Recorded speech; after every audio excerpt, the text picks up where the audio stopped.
Morning student. आज हम HSC second year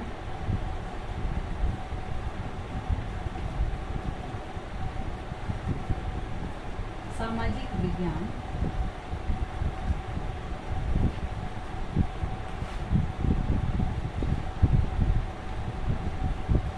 इसमें हमारी जो इकाई चल रही है 6 भूगोल का स्वरूप। 6 इकाई भूगोल का स्वरूप। इसके अंतर्गत आज हम भूगोल के स्वरूप को कितने भागों में बांटा है उसके बारे में चर्चा करेंगे। भूगोल का स्वरूप।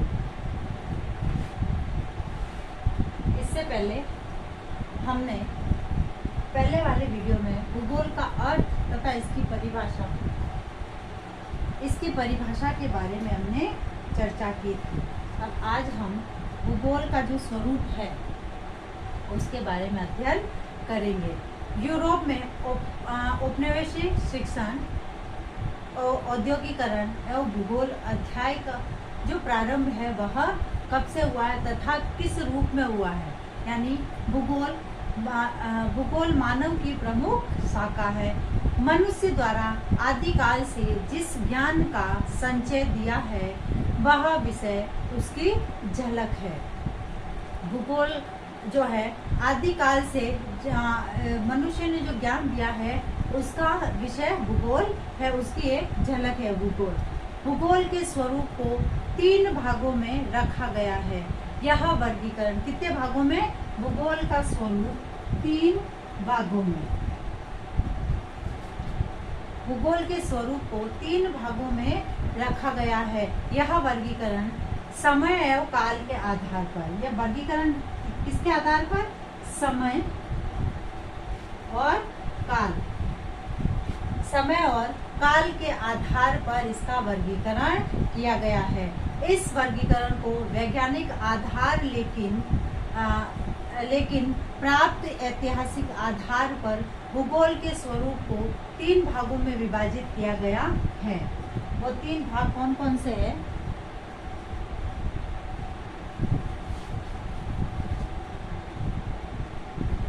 सबसे पहला प्राचीन काल। प्राचीन काल का जो है भूगोल का स्वरूप, प्राचीन काल या प्राचीन स्वरूप। उसके बाद है मध्यकालीन स्वरूप। दूसरा कौन सा है? मध्यकालीन स्वरूप। और तीसरा हमारा है वह है आधुनिक स्वरूप, वर्तमान में जो चल रहा है आधुनिक स्वरूप। तो इन 3 भागों में भूगोल के स्वरूप को बांटा गया है। इसमें आज हम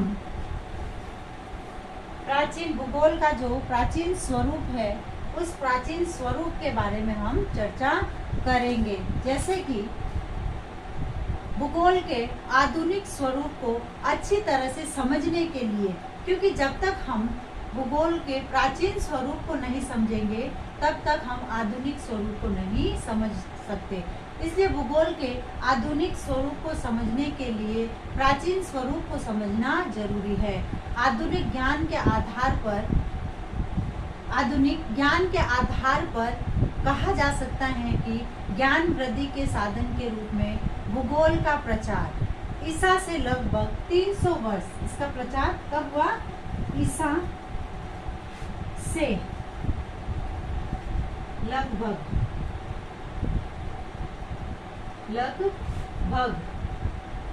कितने वर्षों पूर्व?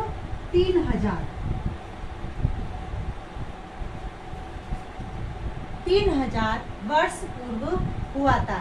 ऐतिहासिक प्रमाणों के अनुसार 2700 ईस्वी पूर्व।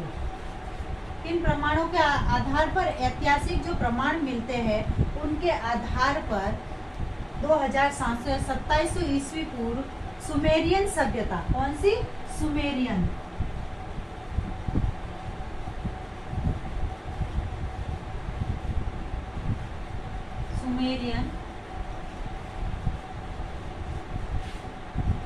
सुमेरियन सभ्यता के केंद्र की दूसरी घटनाओं से भूगोल का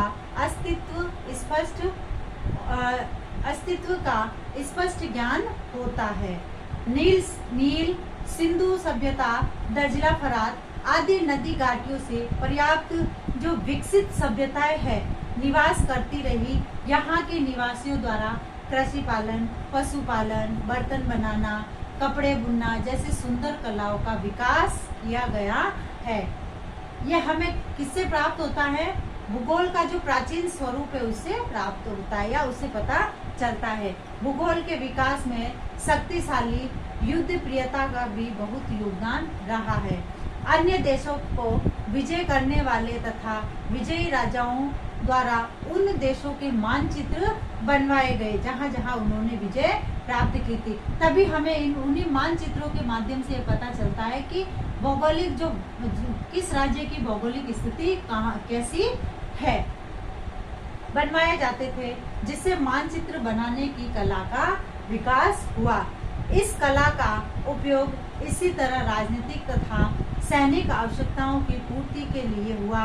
एक स्थान से दूसरे स्थान पर जाने के लिए मार्गदर्शन का प्रयोग होता था, उपयोग होता था। मैप के जरिए एक स्थान से दूसरे स्थान पर व्यक्ति पहुंचता था। फिर प्राचीन काल में भूगोल स्वतंत्र विषय न होकर खगोल, नक्षत्र, कौन कौन से विषय शामिल थे इसमें? खगोल, नक्षत्र, विद्या, रेखा, गणित और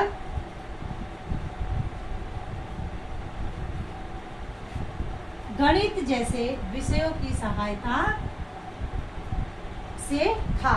भूगोल की वास्तविक प्रगति ग्रीक सभ्यता के उत्थान के साथ हुई। कौन सी सभ्यता? ग्रीक सभ्यता के उत्थान के साथ हुई। मानव में सबसे पहले यूनानियों द्वारा पृथ्वी संबंधी ज्ञान के इस समूह का प्रयोग किया गया। प्रसिद्ध यूनानी विद्वान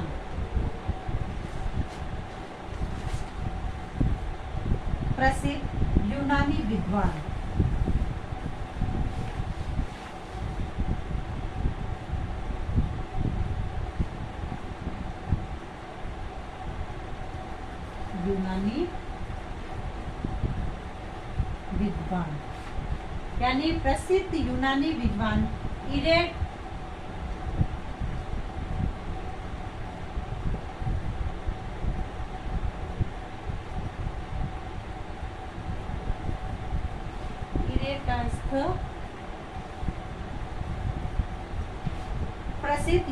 विद्वान इरेटास्थनीज 2323 ईस्वी पूर्व सर्वप्रथम ज्योग्राफी शब्द का प्रयोग किया था। सर्वप्रथम ज्योग्राफी शब्द का प्रयोग किसने किया था?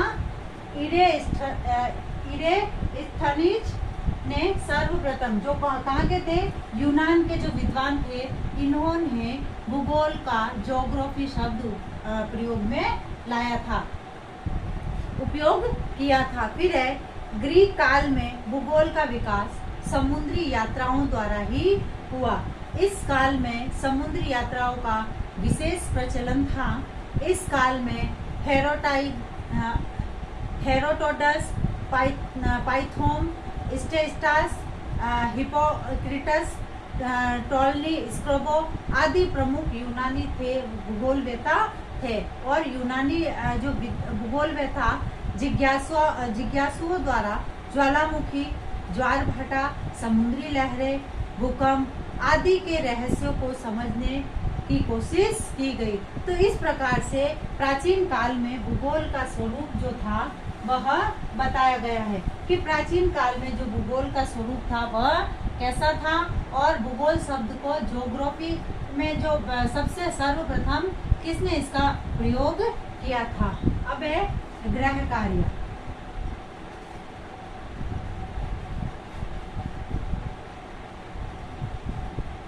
भूगोल के प्राचीन स्वरूप का वर्णन कीजिए। भूगोल के प्राचीन स्वरूप का वर्णन कीजिए।